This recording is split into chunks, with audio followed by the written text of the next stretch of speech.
FARC Racing is back after a long off-season for the start of the 2015 season for its new number 2 series, the FARC Duckroll Super Series. Once again, opening here at the Texas World Speedway in Collage Station, Texas. Now, this series ran under the Regional Cup banner last season. However, due to the decline of the Truck Series, Regional Cup was rechristened and named the new number 2 series. As a result, a number of the Regional Cup teams that ran last season are back here in the Super Series. Matter of fact, the 3 champions from Regional Cup in 2014, Charles Gilbert, John Anderson, and Justin Slade, are also back to run for the Super Series title.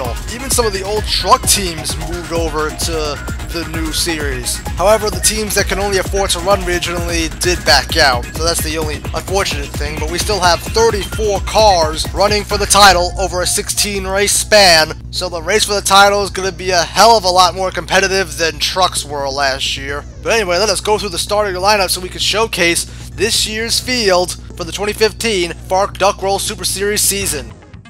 Starting on the pole is defending West Series champion Justin Slade, who is coincidentally sporting the number 1 this season. Starting on his outside is Sarah Carlisle, driving for Desert Star Motorsports. Remember, they won 3 truck races last season with Bradley Carlisle behind the wheel. And as I mentioned before, they are one of the truck teams that decides to move their operations to the Super Series. Starting in row 2 is the M&J Racing cars of Lawrence Burr and Osvaldo Ramirez. Like Desert Star Motorsports, M&J Racing also moved their truck operation to the Super Series. Matter of fact, both Burr and Ramirez both won races in trucks last season. Only difference here is that they switched numbers. Row 3, it is Gio Arias driving for Ike Durbin Incorporated, another one of the teams that transferred from trucks. Arias won 2 truck races that season. He is starting alongside Kiefer Glanville, one of the returning drivers. Starting on the inside of row 4, give a welcome back to Billy Ray Smith-Thompson, who returns after being injured in the Elite Series race at the New York Auto Ring last season. Smith-Thompson is known for winning the truck race at Albuquerque last season after flipping the truck over, so I'm glad to see him back. He's starting alongside defending East champion Charles Gilbert. Row 5, it is Casey Lester driving the second Ike Durbin car, starting alongside Daniel Kelly, another one of the returning drivers. Row 6, it is Alan Cavanero starting alongside Riley Durbin, the new driver for Focus Autosport. Durbin will also be starting on the front row for the Smash Beer 200 later today. Row 7, it is Henry Santos, who will be running full-time in the Super Series this season, who has some Elite Series experience. Matter of fact, he won the feature at Salem in 2014. He is starting alongside 4-time Elite Series champion Andy Pearson. Row 8, it is John Alexander, the defending Central champion, starting alongside Mike Malone, who won 2 races last season in the West Division. Row 9 is Johnson Clapp and Stanley Parsons, who won the Central race here last season. In row 10, it is Aubrey Wood driving the second Desert Star car alongside Miranda Lecklader, who moves over from Modifieds. Row 11, it is Alex Witt, who drove in the Elite Series last season, now driving for the newly rechristened Cat Motorsports. We'll talk more into that later. Starting alongside Kenny Berlin driving the Arnold Pine car. Row 12, it is Tristan Bain and Roy Cook, 2 returning drivers. And in row 13, it is 2 more returning drivers, Frank Azaretto and Matt Pearson, who won the East race here last season. Row 14 is Luther Austin and Rick Lewis. In row 15, it is former Elite Series regular James West and Angel Gray, who we all know as Murphy's Law incarnate. After her horrible luck in trucks last season, hopefully she has better luck here in the Super Series. And rounding out the field, it is Keegan Mallory, who ran for the Independence Trophy in Master Cup last season, and Robert Prescott. Also, I think it's important to note that 2 cars are absent from the starting lineup. Bill Calhoun in the Duncan Racing 31 and Tommy Ashby in the Jinx Racing 47 were supposed to start the race, but were forced to withdraw after wrecking their cars in Smash Beer 200 qualifying and did not have a backup car on standby. Matter of fact, that same danger lurks over some of the Super Series teams that did qualify for the 200. If they wreck their cars in this race, they may not have another car to start the 200. So anyway, that is our field for the 2015 FARC Duckroll Super Series season. Now let us get on to the race. Justin Slade leads the field to the green flag, who I forgot to mention in the starting lineup, also won one of the races here last season. Sarah Carlisle starting on his outside. As the field takes the green, Carlisle and Slade are pretty even on the start, as the M&J cars right behind them, as Burr is going to pass Carlisle for second. And is going to try to make a move on Slade as they come out of turn 2, but can't exactly do it. He really doesn't have much help on the bottom. He looks like he's going to fall back in line right behind Slade as they're running 3 wide behind the two of them. And it looks like Arias is going to pass Carlisle for third on the bottom there. And it looks like he's going to line up right behind Burrow. Oh, the record behind them. Big crash already at the end of the first lap. And it looks like Justin Slade is going to lead them back to the caution. Now let's go back and see what caused that. It looks like Kiefer Glanville gets to the back of Osvaldo Ramirez and gets them both out of shape and turns them back in front of traffic. Henry Santos goes back up hard into the outside wall and gets struck by Roy Cook. As you see a number of cars involved, you may have saw Andy Pearson on his side as Santos' day is done. You're now taking a look at Roy Cook's onboard as it looks like he doesn't even attempt to change lanes or even attempt to avoid the wreck. But anyway, that's going to be the end of Roy Cook's day as well. Here's another view of it as a result of Glanville's and Ramirez's contest going to cause Gilbert's car to go into Alan Cabanero, and that's going to collect Riley Durbin, Andy Pearson, and Mike Maloney. You saw Riley Durbin get hit hard by Robert Prescott, who lost the pack on the start and didn't even attempt to slow down. Here's another view of it.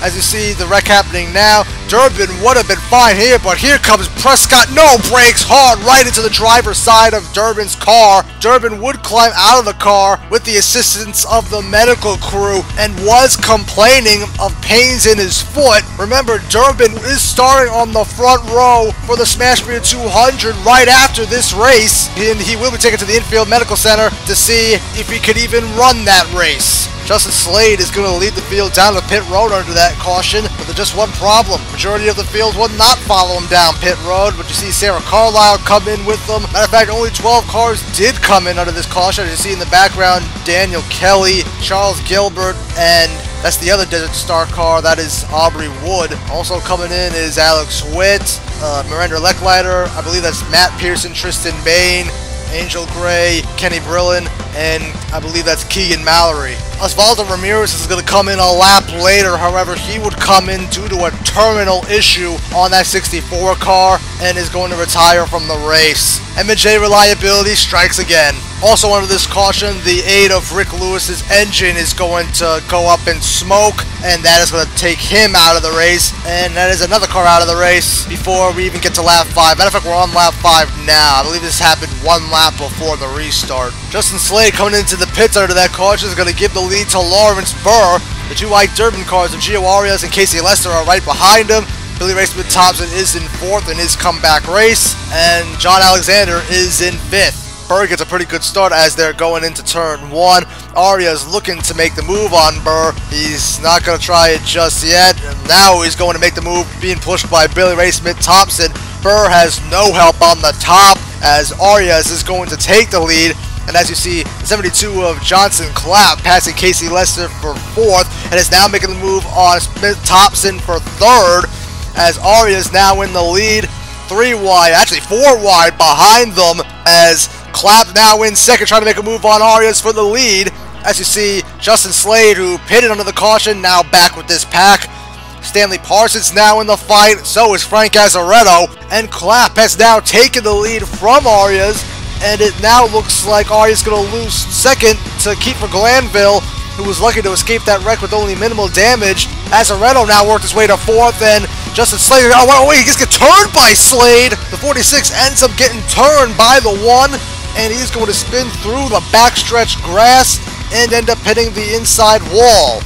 It's always something every fucking week. Every goddamn fucking week. Why did I think this season was going to be any different from the last one? Keep it full throttle, no caution, repeat, no caution. Of course there isn't! Please excuse Azaretto's language there, as that's pretty much his career in a nutshell. Charles Gilbert is going to develop a flat tire on that car and is going to bring it to pit road. The team was reporting that they might have crushed the fender in after that skirmish, which caused the last caution, and is now digging into the tire, so they're coming to pit road to get that fixed. Back up front, Johnson Clapp still in the lead, but it looks like Miranda Leckleiter is going to try to take the lead from him. She's being pushed by Stanley Parsons. Clapp doesn't have much help on the top as John Alexander tries to make it 3 wide, or tried to make it 3 wide for the lead. As always, a contact back there. Someone got into the back of Lawrence Burr. Looks like there's some more stuff going on in the back of this pack as Leckliner has taken the lead and is going to lead this lap. Now let's see what happened back there. And it was Glanville again, and that's going to cause him to get into Sarah Carlisle and almost get turned by Tristan Bain. Apparently Glanville has something against the M&J cars. He did the same thing to Burr that he did to Ramirez, which caused the first caution. But luckily no wreck will result from this as Carlisle saved it, and they will continue on, but that's going to spread out the back half of this pack a bit. Meanwhile, we almost had 3 wide for the lead for a moment as Gio Arias trying to take the lead from Leckliner on the outside, and now Kenny Brillen trying to take the lead, but he has no help on the bottom, so he won't stay there. Leckliner and Arias are pretty even as they're going down the backstretch, but going into turn 3, Leckliner is going to have an advantage, and she's going to keep the lead. Meanwhile, towards the back of this pack, Daniel Kelly is going to cut a tire as you see him drastically slow down, coming into 1, as you see him pull the car down towards the apron, and is going to bring it back to pit road. Back up front, Billy Ray Smith Thompson, currently running in the 4th spot, coming out of turn 3, and is then going to get turned by Lawrence Burr. Similar to the incident between Frank Azaretto and Justin Slade, Smith Thompson going to spin into the inside wall. However, Burr's going to lose a ton of time as well as he goes into the grass also. No caution for this as well. However, Smith Thompson's going to have to come to pit road to get that damage repaired. As you probably saw before that happened, Casey Lester is now in the lead, driving a second car for Ike Durbin Incorporated. Lester has jumped from place to place over the years. He ran a limited schedule in trucks last season, and now it looks like he finally has a stable ride with the Ike Durbin team. And judging from what the team did in trucks, we expect great things from Lester this season. After Frank Azaretto's misfortunes, the second Cat Motorsports car of Alex Witt is running in the lead pack. Now, Cat Motorsports is essentially FAC's FARC team. However, after last season, owner Frank Azure decided to hand over the program to his wife, Catherine Azure, while FAC used their money for bigger things. So think of this right here as a development program for FAC, only with not as big as a budget as FAC. And they decided to sign Alex Witt, or the mayor as people have called him. Witt ran full-time in the Elite Series last season for Bobby Porteau, and he will now run the full Super Series schedule and will also run a limited Elite Series schedule for Cat Motorsports. And while we're on the topic of Cat Motorsports, the field's gonna catch Frank Azaretto to put him another lap down. He lost a lap on pit road coming to fix the damage from the incident with Justin Slade, and now he's fallen 2 laps down, and Johnson Clapp is going to get around him, and Azaretto is going to proceed to hold up the rest of the field. And as you see, everybody trying to pass him on both sides as he's pretty much stuck in the middle. I'm stuck in the middle, what the fuck do you want me to do? As you just heard, Azaretto's spotted getting an earful once again as he's still holding up traffic, which includes his teammate Alex Witt. And that's going to cause Witt to be put to the back of this pack before he finally gets around him. Yeah, great teamwork there, guy. However, Azaretto has been known to self-destruct when things start going wrong for him. Lawrence Burr is going to bring that car to pit road due to a tire rub, most likely from the incident with Billy Ray Smith Thompson. I believe he'll stay on the lead lap, however. Back up front, Johnson Clapp still in the lead with Justin Slade in second. Slade trying to take the lead as they're going through 3 and 4. He finds an opening on the inside, and Slade looks like he's going to try to take the lead from Clapp. Gio Arias is in third right behind the both of them, as there is a 3-wide battle for 4th behind him. And it now looks like the field's going to catch up to Billy Ray Smith Thompson to put him a lap down. Now let's see if he's a more gracious backmarker than Azaretto was. And it turns out he's not, and I think Kenny Brillen just smacked the wall back there. But anyway, Arias is going to take the lead because of this, as Smith Thompson is going to hold up the outside line, which only contains Slade and Matt Pearson. The entire inside line is going to go by them as Clapp tries to retake the lead as Slade turns Smith Thompson into Miranda Leckliner to both go hard into the outside wall. Leckliner is then going to get hit by Matt Pearson and then by Kenny Brillen. And that's going to be the second caution just shy of halfway as Smith Thompson causes an accident while impeding the field. I'm pretty sure that's not how he wanted his comeback race to end, and Miranda Leckliner ended up getting the worst of it. She hit the wall head on initially, and then was struck by 2 cars, as you're seeing an onboard of Kenny Brillen, who didn't attempt to move out of Lechrider's way. He had plenty of room on the inside and just decided to hold his line and run right into her. So Smith, Thompson, Lechrider, and Brillin would all go out of the race. Pearson would continue with a decent amount of damage. And right before that caution, the engine on Frank Azaretto's car is going to grenade on him. Thank God, something put us out of our fucking misery finally. Well, you heard it right there. A miserable day for Azaretto will come to an end. This has pretty much been the story of his entire career, and it looks like this season is going to start off no different. Johnson Clapp would lead the entire field down pit road under that caution and would beat everybody off to retain the lead. Lawrence Burrs on the tail end of the lead lap, he stayed out. Charles Gilbert and Daniel Kelly are the first cars. Well, they're the only cars 1 lap down. Also, I want to re-clarify that Burr did in fact lose a lap after pitting under green earlier. While on that topic, Burr, Gilbert, and Kelly all made unscheduled green flag pit stops in that last run, so they're still on the pace, which could make it difficult for the leaders to maneuver around. But at the same time, if we get another caution and they're ahead of the leaders, then they're back on the lead lap and are back in this race. So they have reasons to fight these guys, even though they're kind of interrupting their battle, which is for the lead. And as the laps would go on, they would still prove to be difficult to get around. They're ahead of them right now. Casey Lesser is in the lead as Gilbert tries to make a 3 wide to get back on the lead lap.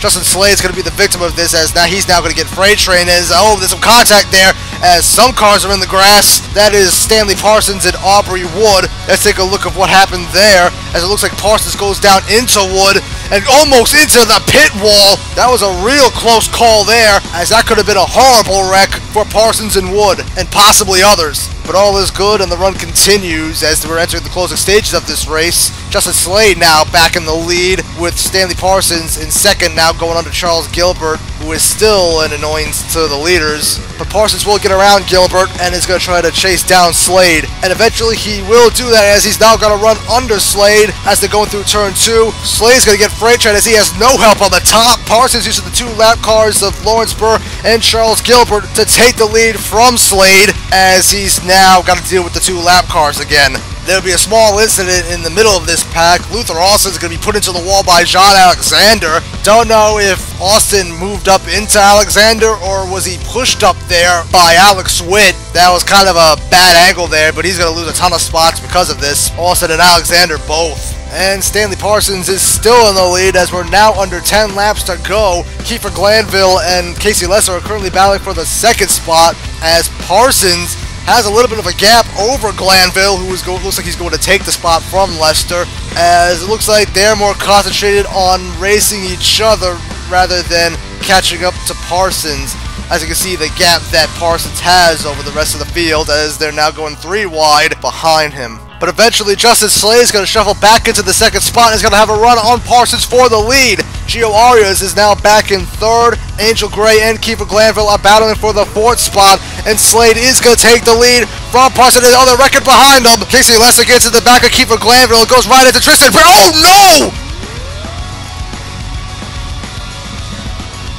That was excruciatingly hard to watch there. Casey Lester, as I was saying before, gets into the back of Kiefer Glanville, sends them both down. Lester goes into Tristan Bain, and both of them go into the end of the pit wall. Lester goes spinning violently after the impact, and his car's going to come to rest. The red flag will come out because of this. We're now showing an onboard of Lester, as you're going to see the contact between him and Glanville, and there goes the camera, which I'm not too surprised that that went out. That was a head-on impact at about 170 miles per hour. Now here it is from Bain's point of view, as he hit the wall more dead center than Lester did, which is kind of why he was launched backwards. Lester kind of hit it at an angle, which is why he spun so violently afterwards. Now there was more to this accident. After the contact between Glanville and Lester, Glanville's car is going to turn down and hook Angel Gray, and she spins towards the outside wall and is hit by Aubrey Wood. Luther Austin gets a piece of it, as well as Johnson Clapp, who has been up front the entire race pretty much. It's going to be interesting to see how that damage affects his ability to win this race now. But the main concern right now is of Casey Lester and Tristan Bain. Both were quickly airlifted to the local hospital. We are currently unaware of the extent of their injuries after this horrible accident which happened with just 8 laps to go. Aubrey Wood and Angel Gray would also retire from the race from this accident. Luther Austin and Johnson Clapp would continue with minimal damage. After about a 30-minute red flag period, the race would resume and would restart with 30 laps to go. 15 cars are left in the race, 12 on the lead lap. Justin Slade would lead them to the green flag, but due to the single file restart situation, be that it's under 10 to go, the lap car of Lawrence Burr is starting in between him and second place Stanley Parsons. And Slade's going to get a pretty good jump over Parsons because of that. Hopefully Burr will get in their way too much, because at this point now, it'll be kind of pointless for him to race these guys to get his lap back, because if we get a caution now, it would go to a green-white checkered, and he would get his lap back anyway. And as I'm saying that, Parsons is now getting under Burr, and now has 2 laps when we come to the line to chase down Slade and try to win this race. And it looks like he has a run under him as he's going to come to the line. 2 laps to go. He doesn't have a run just yet, but there is an opening for him. Let's see if he takes it when they go into turn 1, and he will. And he has a lead as they go down the backstretch. Burr's minding his manners with these 2. He's staying out of their way. Kiefer Glanville is in 3rd. He's now going to get around Burr. And it looks like Slade's going to have a run on Parsons now as they come out of turn 4 and down the front stretch. They're going to be side by side as they come to the line to take the white flag. 1 more lap to go in this race as these 2 are evenly matched. Kiefer Glanville still in 3rd, but it looks like John Alexander is trying to take the position from him. Both of these guys are still side by side as they go into 1 and 2, but Slade's going to have the advantage and is going to take the lead as they come down the front stretch, backstretch, sorry. Parsons still has a half a lap to try to get around the defending West champion, as it looks like he's going to do just that halfway down the backstretch and into turn 3. Is he going to have the run? Yes, he is. He's going to have the advantage. Slade has no help on the top, and that may be the race right there, as there's some contact between Glanville and Burr. But it's going to be a story about a man named Stanley who drove for a race team in car number 427, and how he was going to repeat and take the win in the opener at Texas World. Justin Slade is going to have to settle for 2nd after leading the most laps today, and starting from the pole, Gio Arias in his first Super Series start is going to finish in 3rd, pretty much picking up from where he left off in trucks. If that is the case, he should be a driver to look out for this season. Alex Witt finishes in 4th in the Cat Motorsports car. Pretty surprising considering when Frank Azure owned that team across the board in every series they competed in wrecked. So maybe now that Catherine Azure is owning the team, maybe it's a new start. Well, the FARC team at least. Though I can't say that for sure, being that all 3 of their cars failed to make the Smash Beer 200. Kiefer Glanville, after that contact on the final lap, is going to move him down to 5th. John Alexander is going to finish in 6th, the defending Central champion. Sarah Carlisle is going to finish in 7th. Very quiet run for her. Johnson Clapp finishes in 8th after leading for much of the day. However, was involved in the last caution, and that damage obviously cost him a shot at the win. Matt Peterson, despite being involved in an earlier wreck, finishes in 9th, and Luther Austin, who was also involved in the last caution, rounds out the top 10. And here are the point standings, which they're really pretty much the same, being that this is the first race. The only difference is that, if you notice, Justin Slade is actually tied with Stanley Parsons at 100 points. The reason being is that Slade led the most laps and got the pole. And in 2015, those are 10 points apiece, rather than 5, which they were in 2014.